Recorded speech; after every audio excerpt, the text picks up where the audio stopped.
Woi, cek. Woi, cek. Apa? Kowe maling, Cok. Maling Jondi maling. Maling. Apa? Enggak. Maling kilo. Oke. Enggak.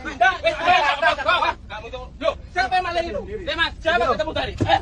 Iki sing korbane Mas, iki. Dua orang pria tertangkap basah mencuri laptop dalam bus malam dengan modus menukar laptop dengan buku. Dalam video yang beredar, kedua pria itu tampak pasrah saat diamankan warga dan diturunkan paksa dari bus. Dari pemeriksaan, dari tasnya ditemukan laptop yang berhasil dicuri. Rekaman video ini pun viral dan tersebar luas di media sosial. Seperti yang dibagikan akun X Merapi Uncover @Merapi_Uncover.